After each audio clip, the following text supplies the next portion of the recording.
Assalamualaikum warahmatullahi wabarakatuh. Sayyid Sulaiman bin Abdurrahman Basaiban merupakan salah satu tokoh penyebar agama Islam di Jawa Timur.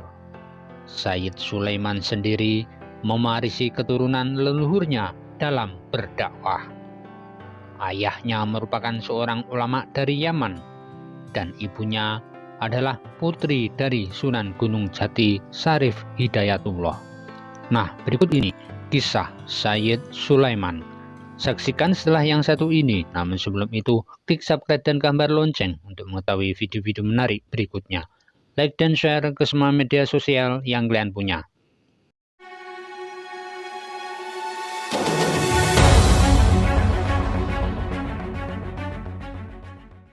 Sayyid Sulaiman lahir dan dibesarkan di Cirebon, Jawa Barat.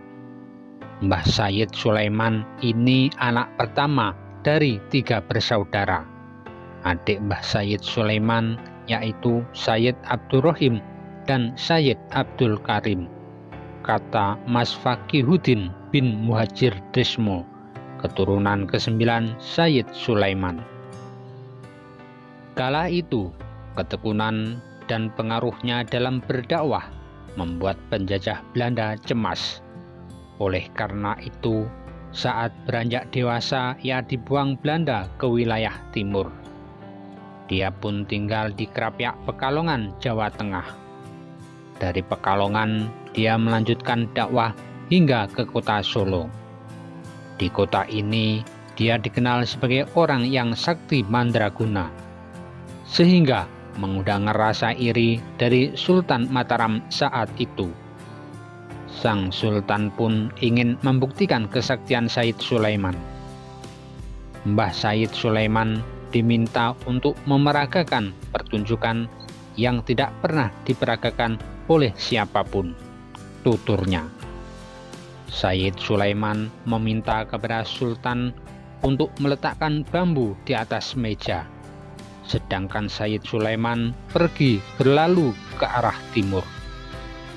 Masyarakat sekitar keraton dan Sultan Mataram pun menunggu kedatangan Sayyid Sulaiman cukup lama.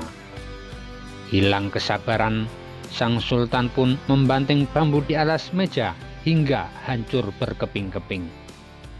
Kepingan-kepingan tersebut kemudian berubah menjadi hewan berbagai jenis. Sultan pun kaget dan akhirnya mengakui kesaktian Sayyid Sulaiman. Ia pun memerintahkan prajuritnya mencari Mbah Sayyid Sulaiman. Sedangkan hewan-hewan tersebut ditampung di dalam kebun binatang yang dinamakan Sriwodari. Hingga tahun 1978, Sriwodari masih menjadi kebun binatang. Namun, kemudian binatang-binatang ini akhirnya dipindahkan ke kebun binatang Satwa Taru. Mbah Sayyid Sulaiman menuju Surabaya untuk mondok di Ampel. Saat nyantri di Ampel inilah dia akhirnya bertemu adiknya Sayyid Abdurrahim.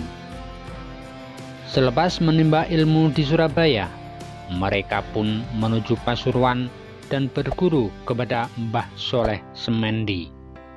Hingga akhirnya mereka berdua dinikahkan dengan kedua putri gurunya sendiri.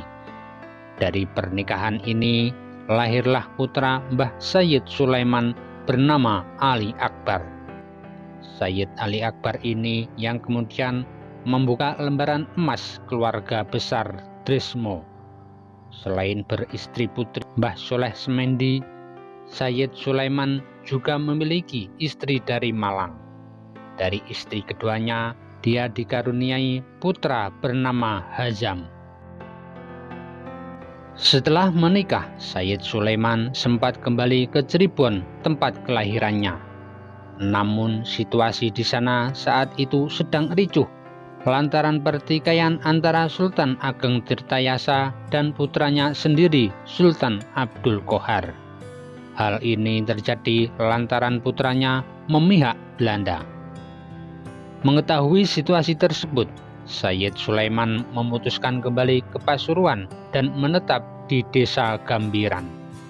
Dia pun mendirikan 2 buah masjid unik dan masih bisa disaksikan hingga kini. Selain itu, beliau juga membabat tanah Sidogiri yang masih berupa hutan belantara. Konon, pembabatan hutan itu dilakukan selama 40 hari. Saat itu Said Sulaiman ditemani santrinya dari Pulau Bawean, Kiai Aminullah. Di sana Said Sulaiman mendirikan pesantren yang kini dikenal dengan nama Pondok Pesantren Sidogiri. Kabar ini kemudian terdengar hingga ke Keraton Solo, Mataram. Said Sulaiman pun diundang Sultan untuk hadir di keraton. Dia hendak diangkat menjadi hakim. Atas undangan itu, Said Sulaiman meminta pertimbangan terlebih dahulu kepada istri dan masyarakat Pasuruan. Namun, akhirnya permintaan Sultan ditolak, sebab masyarakat Pasuruan tidak ingin kehilangan tokoh yang diseganinya tersebut. Sekembalinya dari Solo, Mbah Said Sulaiman pamit kepada istrinya yang sedang hamil tua untuk pergi ke Ampel, Surabaya. Kemudian dia melanjutkan perjalanan ke Jombang. Namun di tengah perjalanan Said Sulaiman jatuh sakit hingga akhirnya wafat dan dimakamkan di Desa Mancilan, Kecamatan Mojo Agung. Selama di Mojo Agung, Mbah Sulaiman berdoa kalau pertemuannya dengan Sultan Solo dianggap baik dan bermanfaat, maka beliau minta agar dipertemukan, ucapnya. Namun jika tidak, beliau berdoa lebih baik wafat saat itu juga.